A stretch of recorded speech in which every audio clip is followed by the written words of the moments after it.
नमस्कार. मी आगरी बोलतोय. माझं नाव ही आगरी, माझं गाव ही आगरी, माझी संस्कृती ही आगरी, माझी परंपरा ही आगरी, माझा मायबाप ही आगरी, माझा देश ही आगरी, माझी भाषा ही आगरी आणि मी ही आगरी. आज राहावलं नाही म्हणून थोडंसं तुमच्याशी बोलावंसं वाटलं म्हणून बोलतोय. माझ्या आगरी बांधवाला मी ते शोधायला आलोय, पण तो सध्या कुठेतरी हरवला आहे आणि हरवत आहे. समाज भवन बांधताय कधीपासून?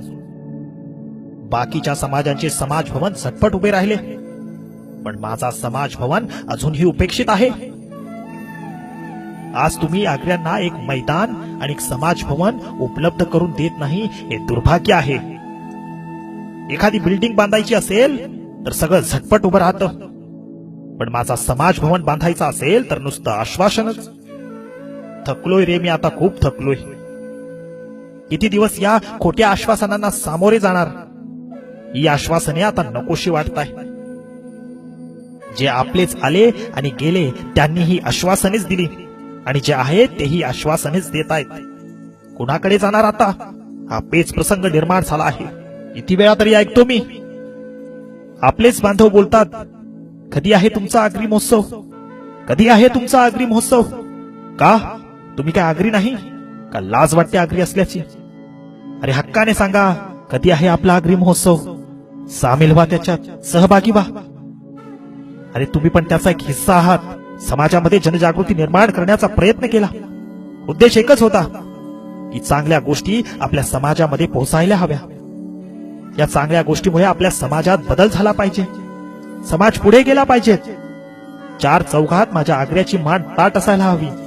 अरे चार चौघात कशाला, हजारो लोकात, लाखो लोकात माझ्या आग्र्याची मान ताट असायला हवी.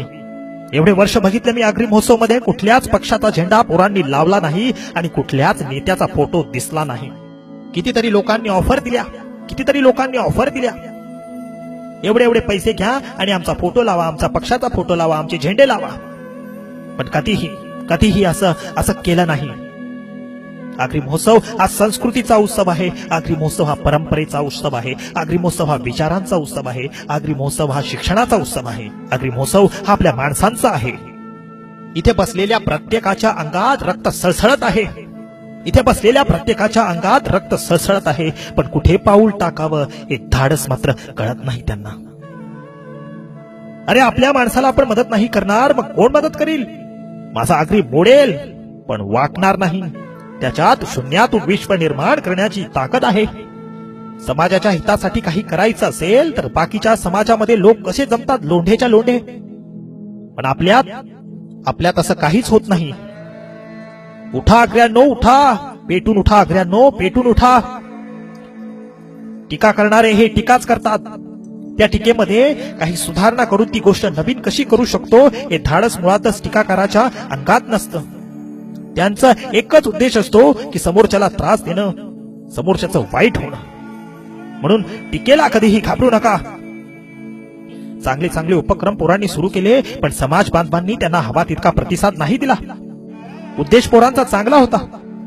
वाईट वाटलं मला, या गोष्टीचं वाईट वाटलं, फार वाईट वाटलं की आपली पोरं आपल्या माणसांसाठी सगळं करतात आणि आपली माणसं तिथे येत नाही. हे कसं चाललंय? मीही ढसाढसा रडलो. का हे असं होतंय? काय एवढ्या माझ्या आग्र्याचं रक्त थंड आहे? कधी सळसळेल ते? कधी एकदाचा पेटेल हा माझा आगरी? म्हणतात ना, मैत्री असावी तर आग्र्यांसारखी आणि दुश्मनी नसावी ती आग्र्यांसारखी. आगरी नावातच आग आहे. आगरी नावातच आग आहे. तो रागीट आहे, पटकन कोणालाही बोलतो. हो, आहे असा माझा आगरी माणूस, आहे माझा असा आगरी माणूस. पण माझा आगरी माणूस हा फसव्या नाही, कोणालाही कधीच फसवणार नाही, एवढा मोठ्या मनाचा माझा आगरी आहे. हे सगळं तुझ्या हातात आहे. सगळी आग ही तुझ्या अंगात आहे. ही आग तुला पेटवायची आहे. तुलाच या समाजाला घडवायचं आहे. हे रक्त अजून किती दिवस थंड असणार आहे? हे रक्त सळसळायला हवं. कधी पडेल ही थिणगी, कधी लागेल ही आग, कधी पेटेल हा वनवा. आग्र्यांनो, आग्र्यांनो जागे व्हा. आग्र्यांनो, आग्र्यांनो जागे व्हा. वेळ टळून जाण्या अगोदर जागे व्हा, नाहीतर हे माझे शब्द चुकीचे ठरतील. माझे हे शब्द निष्फळ ठरतील. आग्र्यांनो पुढे या, आग्र्यांनो, आग्र्यांनो पुढे या, पुढे या, पुढे या, पुढे या.